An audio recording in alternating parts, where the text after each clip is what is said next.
ain't never gonna quit. We ain't never gonna quit it, boy. Nah, we ain't never gonna quit. Nah, nah, nah, we ain't never gonna quit it.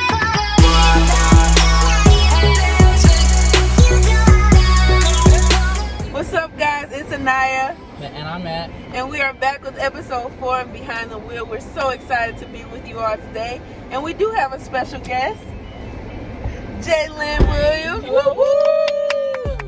Let's get started. So, Jay, like we always talk about each Sunday, we want to know what is or was a highlight of service from last week. So what was the highlight of service for that Father's Day service? I think for me, I wrote it down. Pastor Orlando said something that really stuck out to me.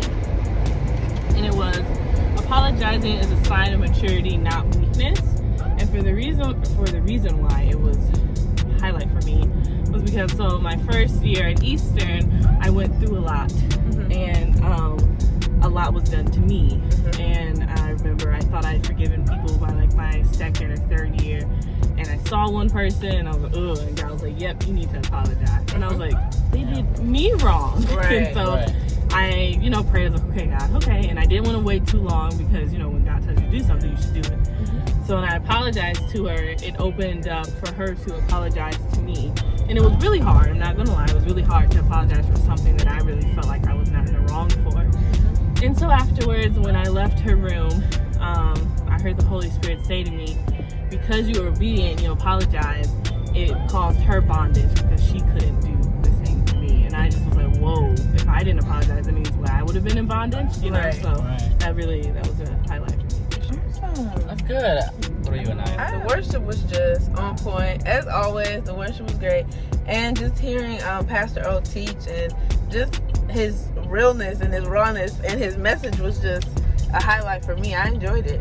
So, in going off the message, I want to ask you, Jay, how has God been a father to you? Because we know that He's the father to the fatherless. And so, even some people who don't have fathers, even the ones that do, He's the ultimate, the one never makes mistakes, can always count on fathers. So, I want to know, how has God been a father to you?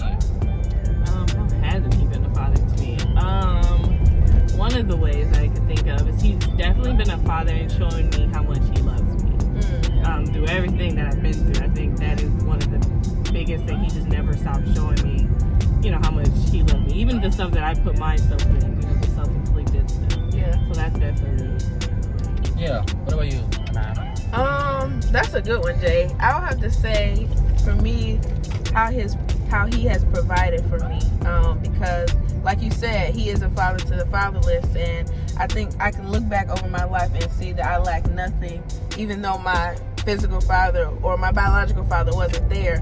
And I have to give credit to God for that. He provided everything. He made a way, and I didn't miss anything. Yeah. I think for me, God has been a father to me in the sense of, He's been the most constant and consistent place where I can get reassurance. And where my mom and dad, they do great, at my natural father, my dad, does great at, reassuring me and helping along the way. But there's some things that only God is the person I feel comfortable talking to about it or bringing it to. And so in the moments where I don't have to even say it out loud, I can just say it in my mind, and I still feel God there. And in my moments of weakness where I might not even have the boldness to tell my natural father, I still can talk to God, and He just has always reassured me in that way. And so I think that's the way that God has been a father to me, is just He's been the one time where there's not a situation or a moment where I don't feel comfortable going. I don't feel comfortable going to Him. Yeah. And so now it's time for how we end every episode of Behind the Wheel.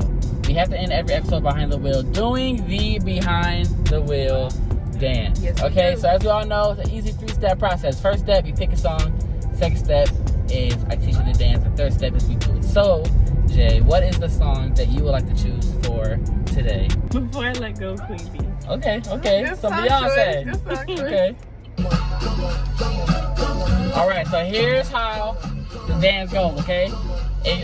All it is a shoulder, and either a clap or a snap, okay? Okay, snap. Okay, clap. Okay. Do a clap.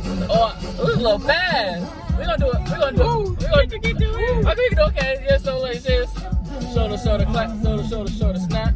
Shoulder, shoulder, snap. Shoulder, shoulder, shoulder, snap. Shoulder, shoulder, snap. Shoulder, shoulder, shoulder, snap. Hey, hey, hey, hey. All right, y'all. So that has been episode 4 of Behind the Wheel series. We are so glad, as I said last week, that we are able to do this new thing with you all. Keep you all engaged, keeping it real as JBC always does. And now it's about that time to head into service, getting ready for worship, an amazing word, and whatever else God has for us today. So we thank you. Thank you, Jay, for being our guest today. And we will see you all next week. Peace.